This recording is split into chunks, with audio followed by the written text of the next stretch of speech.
what inspired you to make some of the changes? So like, where was your life before you became Mikey Breathes? Like, where were you? Yeah, that's a great question. Well, whenever I was a kid, I was pretty much left alone. I was like semi an orphan, and but I went to go live with my stepdad. He would work all day, so I'd be at home alone pretty much from the age of like 7 all the way to about 16. And during that time, I would feed myself, so I'd eat junk food and candy and and cookies and cakes and all that stuff. Well, the chemicals in like the Little Debbie's and the Star Crunch and everything else back in like the 90s and like early 2000s jacked my system up to where I grew breasts at the age of about 9 years old. And that was the beginning of my journey. I noticed, like, hey, I'm very overweight at 9, and I'm not just overweight, but I actually have breast on my chest 9, 10, 11. So my stepdad took me to the doctor to find out what's going on. And the doctor's like, well, this is normal. It's called gynecomastia. It should be gone by the time you hit puberty. Like it'll go away. It happens in most boys. Like 50% of boys it happens to, but it always like leaves after 13, 14, something like that. Well, I trusted them. I waited patiently, but every day in school was grueling to walk around, seeing all the other boys with flat chests, and here I am doing my thing,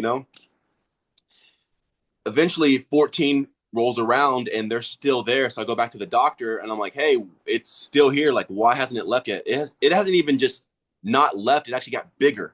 Mm. So my chest got bigger and I'm like, yo, doc, what's going on? And then they said, we don't know. But they ran ultrasounds, they took blood tests, they did this, they did all this stuff. They charged my stepdad all this money. And at the end of the day, they just said, we don't know. Go get it cut out. Here's the number to a good surgeon. Have fun. And that at that point in time right there, I felt like I trusted you. I waited years patiently, believing, holding on to your words.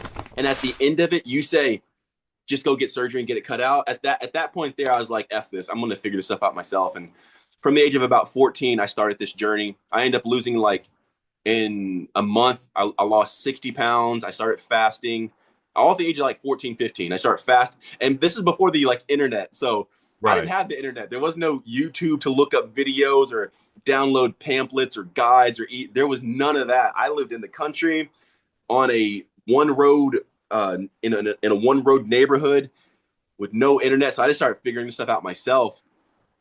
And that's kind of like where it all started from. Wow. Well, I think Yeah. I'll just say this. In my opinion, I think that's kind of the best way to go about it, man. Like you're figuring it out on your own. You're allowing anecdotal evidence. I'm a huge fan of it. Like, what are you personally experiencing? And then kind of building on your own knowledge base. I did that for a long time, and I also find a lot of people who teach at a really high level when it comes to like health, wellness, and things of that nature have a similar story. It wasn't like they were trying to follow someone else's path. They were kind of learning it on their own.